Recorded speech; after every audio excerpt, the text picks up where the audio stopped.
Can you please make a clutch plus manual tutorial? Ask and you shall receive. My name is Nikolai, and this is Joyshift. I like to film and build cool cars in Forza Horizon 5. If you're new here, consider subscribing and hitting the bell icon so you can always be the first one to watch new videos. We're gonna learn a whole lot about cars, we're gonna customize them, we're gonna drive them, and just have a lot of fun with them. Let's go ahead and jump into this video. What's up, guys? So today we're gonna learn how to use manual with clutch in Forza Horizon 5 using a steering wheel setup. So with this setup here, I am using a Logitech G920, and if you want to see my wheel settings, I will have them linked in the video description where I went super in detail and showed you guys my exact wheel settings. It's 900-degree simulation steering, and it feels very realistic. This is probably the closest you will get in Forza Horizon 5 to a real car steering wheel. It's heavy when you need it, it's lightweight when you need it, just feels really good overall. So let's talk about using manual with clutch in Forza Horizon 5. If you've driven a real car, it's essentially the same concept as a real car, but of course it is a video game, and I'm still going to show you guys kind of the tricks I've learned in this game to really perfect your shifting. Now, manual with clutch is nothing to be afraid of. It's actually really fun once you get the hang of it, and I love it because I just feel more connected to the car. And if you want to start off with just manual, that'll definitely be a good way to learn, how gears work and when to upshift, when to downshift, and then once you go from there, you can actually learn shifting. Now, the one key thing I want to just make sure that you understand is just because you move your clutch in and out faster does not mean your shifting is actually going to be faster.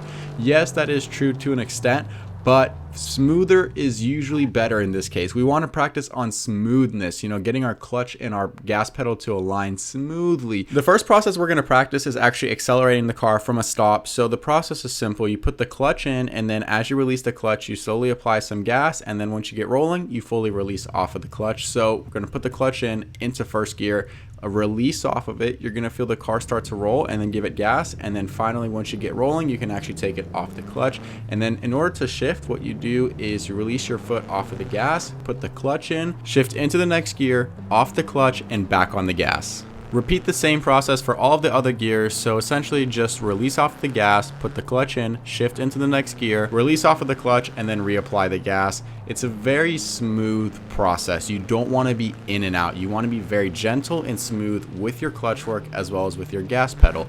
You would think the faster I move my clutch pedal, the faster I'm going to shift. Well, that's actually not the case. You really don't want to do that. You want to focus on smoothness, because the thing is, you can shift fast and still do it slowly. What do I mean by that? Essentially, you're just going to do it smoothly. I can't emphasize that enough. Being smooth is so critical here, because that is what's going to allow you to actually shift fast. If you think you're going to shift fast by just pushing the clutch in and out as fast as you can, that's not the case.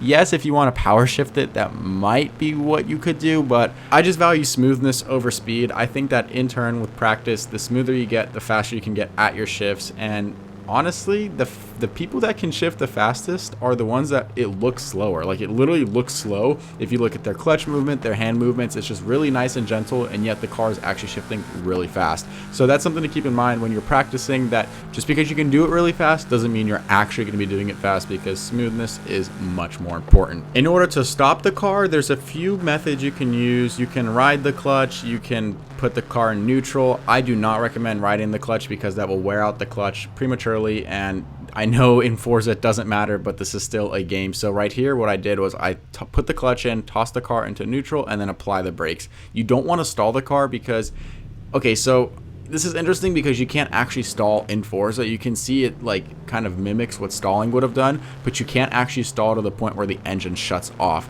So what I like to do is when I'm coming to a stop and I'm just cruising around normally, I'll put the clutch in, shift the car into neutral, and then apply the brakes to come to a stop. Now when I'm actually racing, I'll do Rev Match Downshifting. So what is Rev Match Downshifting? Essentially, it's the opposite of upshifting, hence the term downshifting. But the term Rev Match comes from the idea of us blipping the throttle to match the revs to the actual speed of the car. So the RPM in the gear that we're in all needs to match with the actual miles per hour or kilometers per hour speed of the car. So the way to do this is when you're downshifting, you slow down, put the clutch in, and as you put the clutch in, you apply the gas. You literally blip it just for a split second, just push it in and then blip it. So you can see with my footwork here, I put the clutch in first, and then essentially the moment I have the clutch in all the way, I apply the gas pedal all the way. You don't always have to apply the gas pedal all the way. You don't have to fully, you know, mat it to the floor, but I like to do it that way. It works both ways. You know, you can just do it halfway or wherever you want to do it, but I usually do it full throttle there.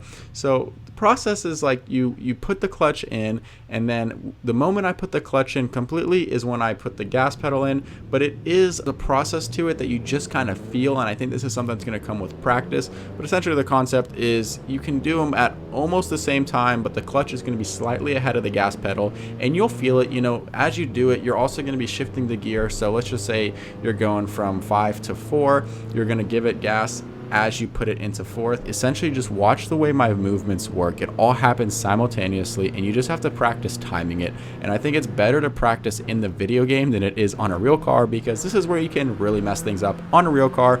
But of course in Forza we can't really break the car, so we're just going to kind of keep going here and just keep practicing. I think the best way to learn here is just simply to watch, because right there I go third to second, and you can see it's really interesting how you just kind of blip it, and you do want to be pretty quick with downshifting, because if you're slow it's not going to be smooth. So this one is definitely, you're still going to be smooth, but it's definitely, you know, something you have to practice. And now I'm going to show you guys kind of what happens when you try and shift fast.